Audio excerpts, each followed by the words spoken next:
I'm Rick Bine. Today I'm going to tell you about the driving habits around the world.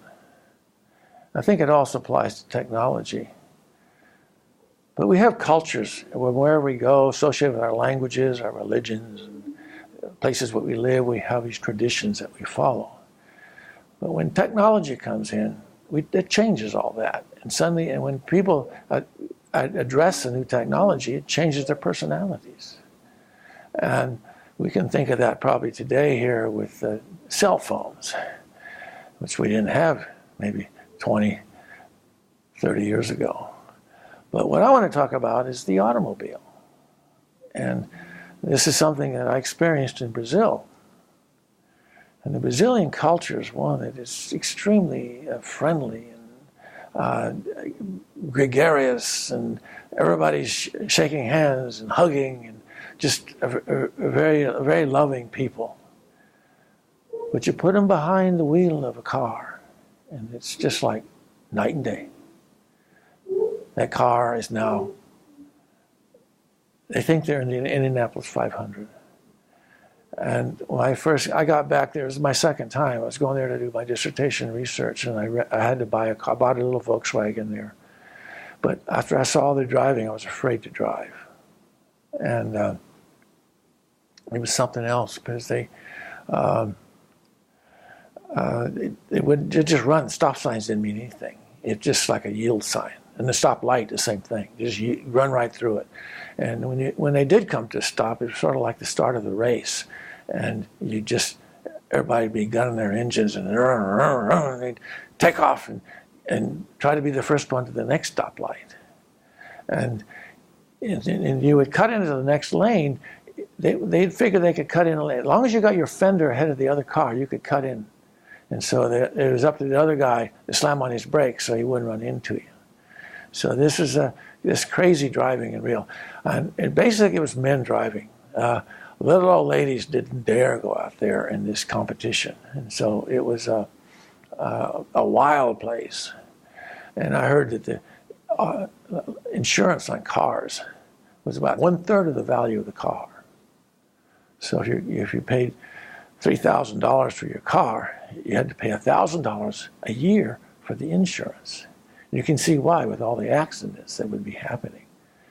So this was really kind of weird. I wasn't aware of that in the States. So I had the Volkswagen there, and I was afraid to drive it. I just parked it in front of the hotel and took public transportation while I was there for about a week. And then when I decided to leave, I thought I'd leave at 3 o'clock in the morning.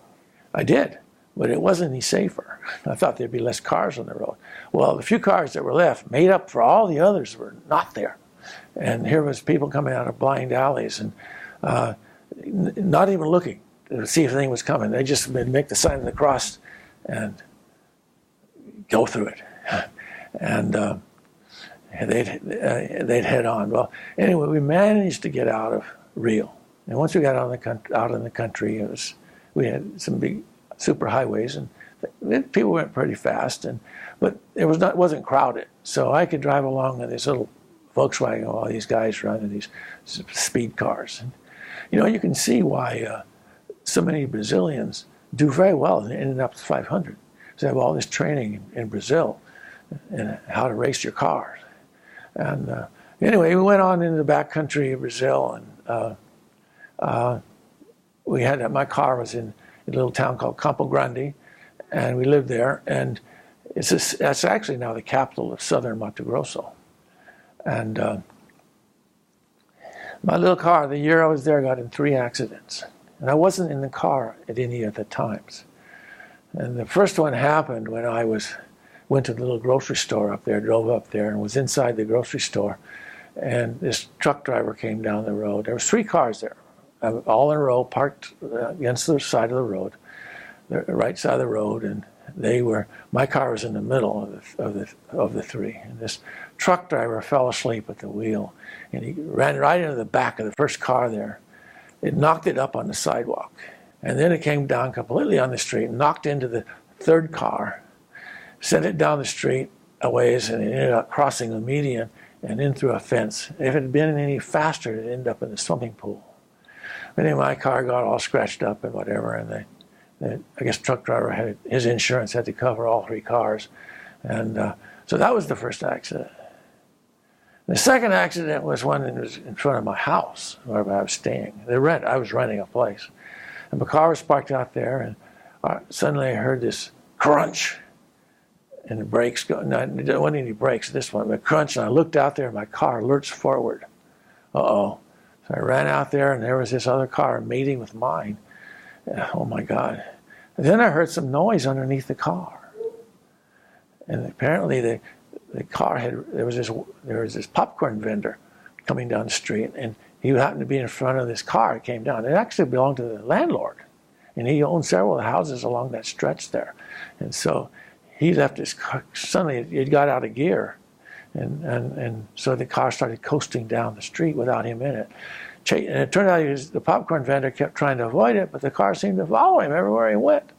And so eventually he crashed into the back of the guy in the popcorn cart, and the cart just went out in the street and went down to about 200 yards down and stopped. It ran into the other side of the road there.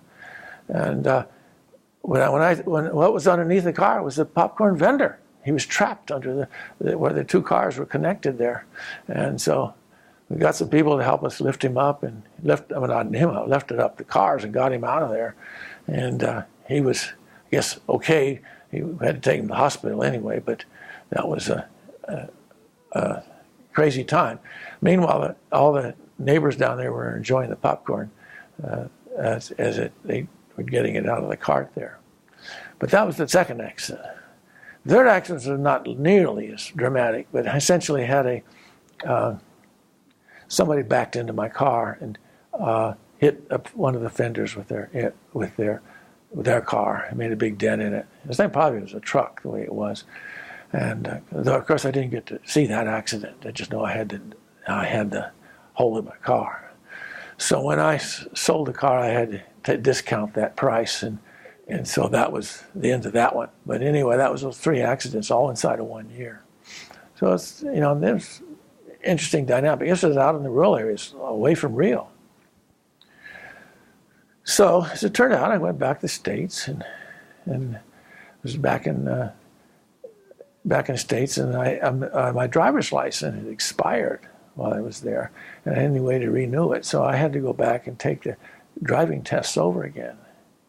And so I got in the car, and I took the written test. It was real easy, and passed it without any problem at all. But the driving test, I got about 2 blocks, and the guy who was sitting in the car in the passenger seat suddenly put his seatbelt on.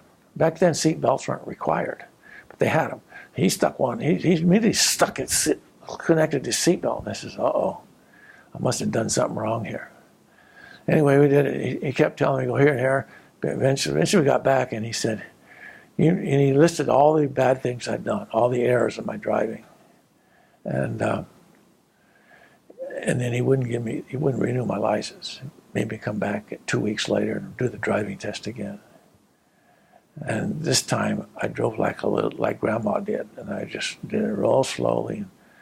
And then as he got back, he said, "Very good," and undid his seatbelt.